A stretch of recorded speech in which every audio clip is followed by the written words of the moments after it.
As engineer is directly or indirectly interested in rocks weathering, especially when he has to select a suitable quarry for the extraction of the stones for structure and decorative purpose. The process of weathering is always causes a loss in strength of the rocks or soil. For the construction engineering, it is always necessary to see that to what extent the area under consideration for a proposed project has been affected by weathering and what may be possible effect of weathering process typically of the area on the construction material. Landform and process associated with wind.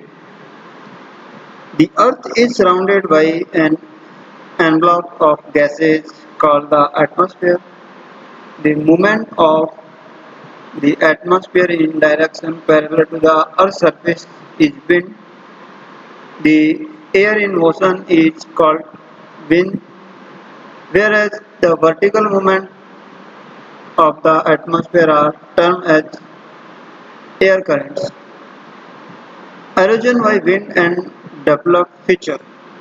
Wind erosion is generally caused by two erosion processes. First, deflation. Second, abrasion. Deflation is the process of simply removing the loose sand and dust sized particles from an area, while fast moving wind deflation can successfully operate in the comparatively dry region with little or no rainfall and where the mantle is unprotected due to absence of vegetation. Such a removal of loose fine particles may at certain places leave a denuded surface consisting mostly of hard rocks of coarse material like gravel and it called lag gravel. This is gravel layer prevent further deflation. Next, abrasion. The wind loaded with such particles attain a considerable erosive power which help a considerable erosive power which help in eroding the rock surface by rubbing and grinding action and produce mainly changes. This type of wind erosion is known as abrasion when two and more than two particles with contact with air then they are abrasion to each other then this process is known as abrasion. Vertically column of rocks are thus more readily worn out toward their lower portion and the result pedestal rocks are formed, which binder top have supported on comparatively and such two of rocks formation is called pedestal or mushroom rocks. Transportation by wind rocks का जो formation होता है transportation के through होता है by wind के द्वारा और the total sedimentation load carried by a wind can be divided into two parts first bed load and second suspended load. The larger and the heavier particles such as sand or gravel which are moved by the wind but not lifted more than 30 to 60 centimeters of the earth's surface constitute the bed loads, whereas the finer clay or dust particles which are lifted by the moving wind by distance of hundreds of meters above the earth's surface consist the suspended loads. It means 30 to 60 centimetre से जो lower particles होते हैं वो इसमें bed load में consider होते हैं, और जो वो कौन से होते हैं, सैंड और ग्रेवल्स के। दूसरे कौन से हैं, सस्पेंडेड, जो क्ले के पार्टिकल हैं, सीड्स के पार्टिकल हैं, वो 100 मीटर से अबव चले जाते हैं अर्थ सरफेस से, वो कौन से होते हैं, suspended load particles. Deposition of sediments by wind and develop features. The sediments get dropped and deposit forming what is known as eolene deposits. There are two types of eolene deposits. First, sand dunes and loess. Sand dunes. Sand dunes are huge heaps of sand formed by the natural deposition of wind-blown sand, sometimes of characteristics and recognized shape. Such deposits are often found to migrate from one place to another due to changes in the direction and velocity of winds. The active dunes can be divided into three types: volcans and crescent-shaped dunes, V, transverse dunes, we see longitudinal dune, volcans.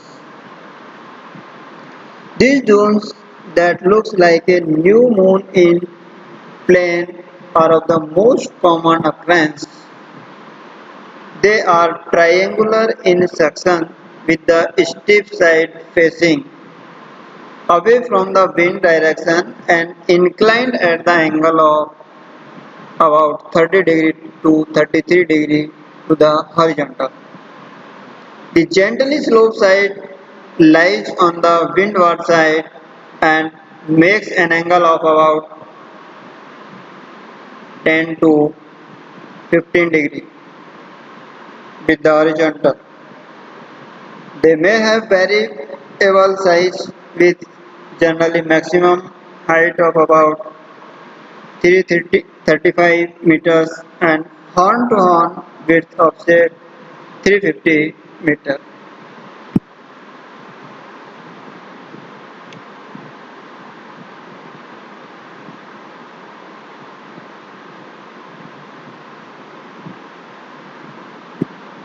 Permeability, as stated above, the groundwater is stored in pores of rocks and will hence be available in the ground rocks only if there are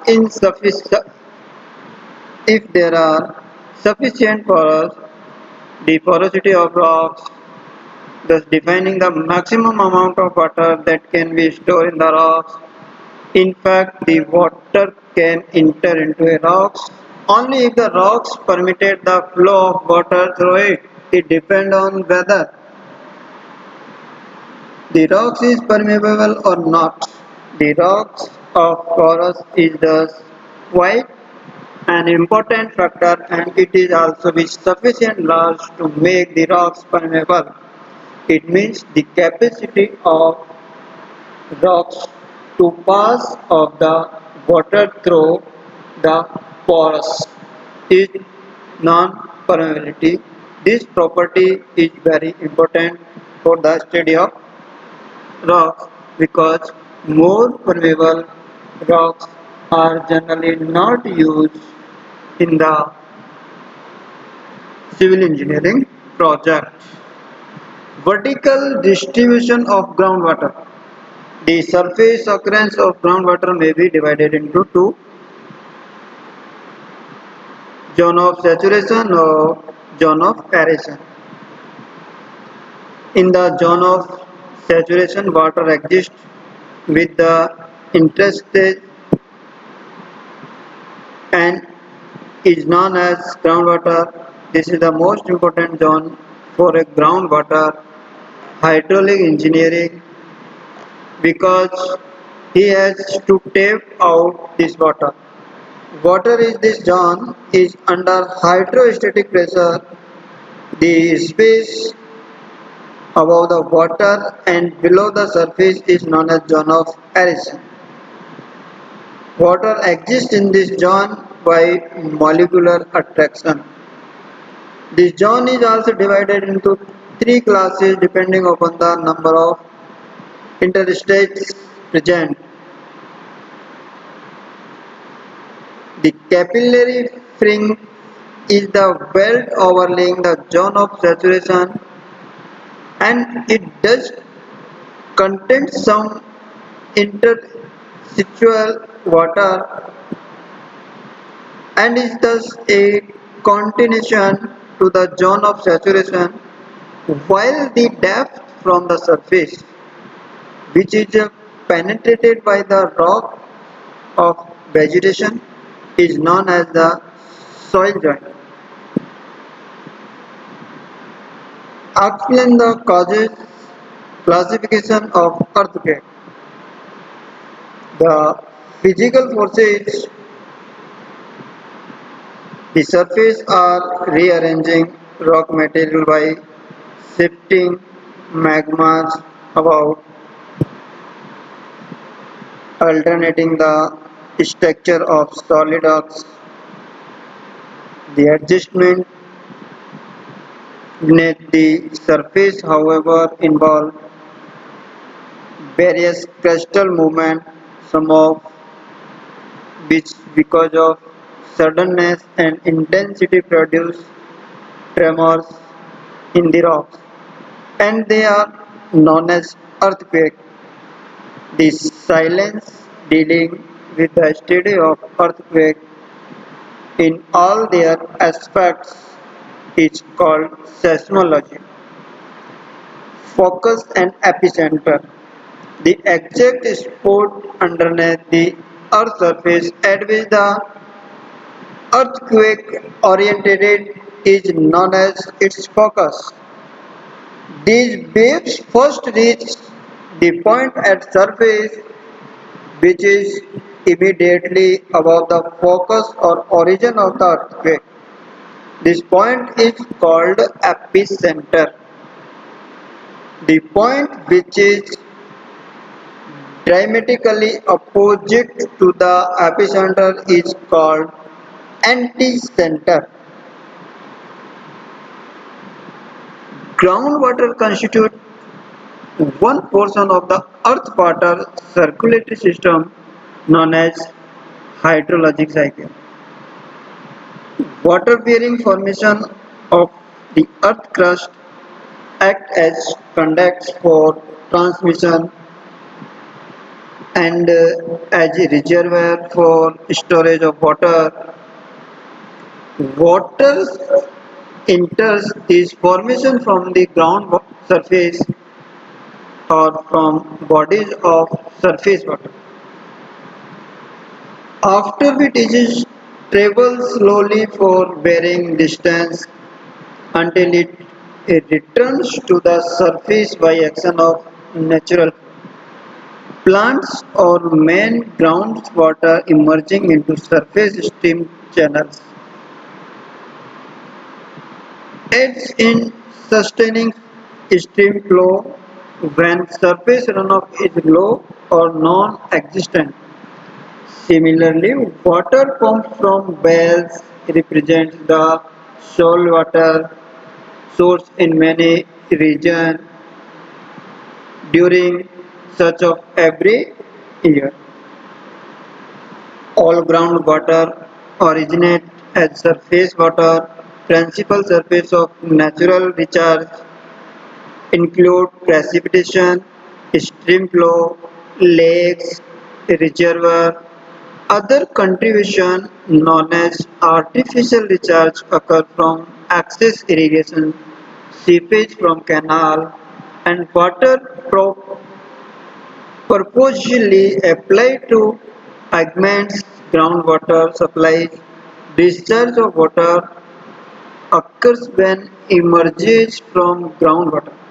Most natural discharges occurs as flow into surface water bodies such as streams, lakes, oceans flow to the surface appears as spring groundwater near the surface may return directly to the atmospheric, while evaporation from the soil and by transpiration from the vegetation. Occurrence of groundwater. Groundwater occurs in permeable geologic formation known as aquifers. Aquifer is formation when two or more than two hard strata then soft soil layer infix. This structure is known as aquifers. Formation having structure that permit appreciable water to the move through them under ordinary field conditions. Groundwater reservoir and water bearing formation are commonly used synonyms. An aquifer is a formation which only seepage is possible and thus the yield is insignificant compared to an aquifer. It is partially permeable and aquiclade is a impermeable formation which may contain water but incapable of transmitting significant water quantities. And aquifers is a impermeable formation neither containing nor transmitting water. Porosity. The porosity of rocks or soil not occupied by solid mineral matter, it may be occupied by groundwater. These spaces are known as voids, interstices, pores or pore space. Because interstices can act as groundwater conduct, they are of fundamental importance to the study of groundwater. Typically, they are characterized by their size, shape, integrity, distribution, or original interaction were created by the geological process governing the origin of the geologic formation. Permeability.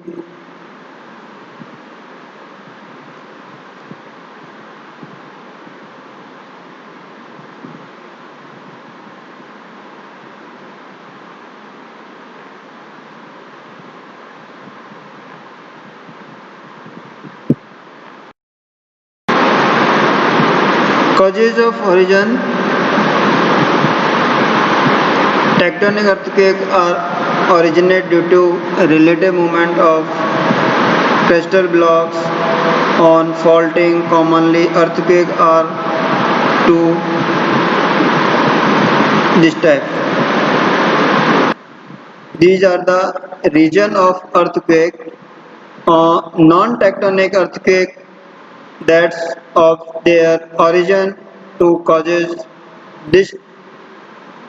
distinctly different from faulting, such as earthquake arising due to volcanic eruption or landslides. Intensity as basis. Initially, a scale of earthquake intensity with 10 division was given by the Rosse and Farrell, which was based on the sensation of the people and the damage caused. However, it was modified by Mercalli and later by Wood and Neumann. Engineering consideration of earthquake. The time and intensity of earthquake can never be predicted. The only remedy that can be done at the best, it is provided additional factor in the design of structure to minimize the losses due to shock of an earthquake. This can be done in following way: to collect sufficient data regarding the previous seismic activity in the area, to assess the losses which are likely to take place in furniture due to earthquakes, or to provide factor of safety to stop or minimize the loss due to severe earth shock. Following are the few precautions which make the building sufficiently earthquake proof. The foundation of building should rest on firm rock bed. Grillage foundation should preferably be provided. Excavation of the foundation should be done up to the same level throughout the building. The concrete should be laid in rich mortar and continuously. Masonry should be done with cement mortar of not less than 1:4 maximum. Flat RCC slab should be provided. All the parts of building should be tied firmly with each other. Building should be uniform height, cantilever project, parapets, dams, etc. should be provided. The best material should be used.